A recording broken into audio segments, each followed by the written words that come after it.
Hello friends, आप सब लोग ठीक होंगे। मैं आपका फ्रेंड उदय और आज मैं जो टॉपिक पे बात करना चाह रहा हूँ वो है ऑस्ट्रेलिया में आने के बाद आपका खर्चा कितना होता है।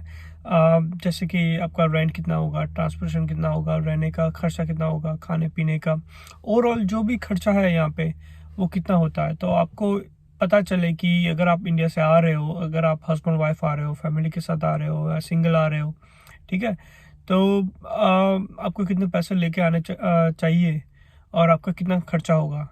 तो प्लीज़ एक और चीज़ मैं आपको बताना चाहता हूँ। बहुत सारे लोग मेरे वीडियो देख रहे हैं लेकिन वो सब्सक्राइब नहीं कर रहे। प्लीज़ सब्सक्राइब करो और बेल आइकन जो है, जो घंटी है, उसको दबाया करो। तो क्या है कि मुझे भी ये वीडियो बनाने में मज़ा आएगा और आप लोगों को ज़्यादा से ज़्यादा इन्फॉर्मेशन मिलेगा।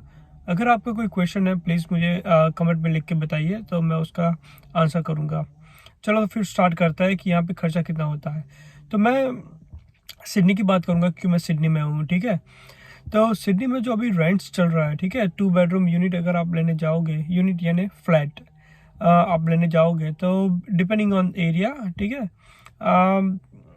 आपको करीबन 500 से लेके 800 तक का पड़ेगा, ठीक है।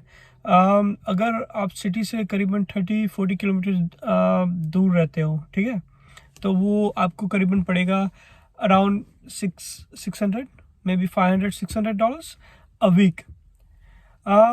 एज ए स्टूडेंट हो अगर आप, तो आप शेयरिंग में भी रह सकते हो, ठीक है। यहाँ पे काफ़ी सारे लोग रहते हैं, लाइक 4 पीपल 5 पीपल शेयरिंग में रहते हैं, तो वो थोड़ा सस्ता हो जाता है। लेकिन अगर आप फैमिली के साथ हो तो आप अपनी तरह से ले सकते हो, लेकिन आपको यही मान के चलना है कि आपको मिनिमम 500 और मैक्सिमम 650 आपको पड़ेगा अगर आप सिटी से 30-40 किलोमीटर दूर रहते हो, जैसे कि पैरामीटा का एरिया है, ब्लैक टाउन एरिया है यहाँ पे, ठीक है।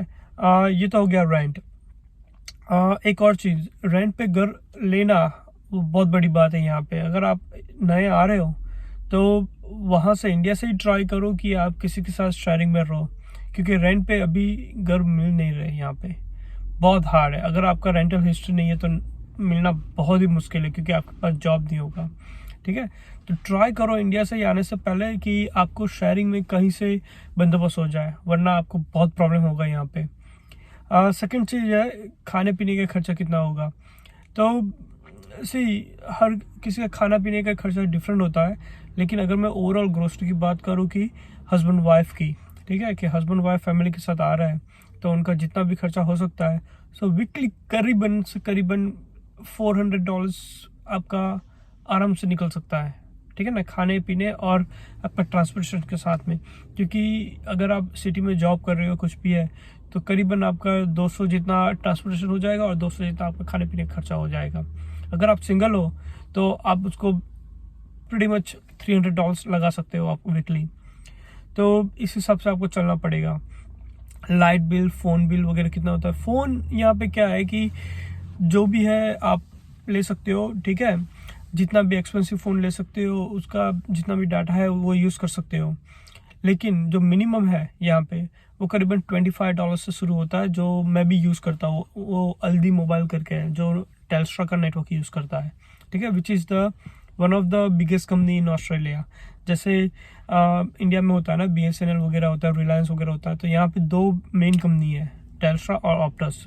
उसमें से जो टेल्स्ट्रा है, ठीक है, वो सबसे बिगेस्ट है, और अल्दी करके जो ब्रांड है वो टेल्स्ट्रा का नेटवर्क यूज़ करती है, और वो $25 में अच्छा प्लान दे देती है, जो मेरे को तो चल जाता है, क्योंकि इंडिया भी मैं बात कर लेता हूँ, यहाँ पे भी बात कर लेता हूँ, डाटा भी अच्छा मिल जाता है, 2 gigs वगैरह, ठीक है। तो ये हो गया इसका।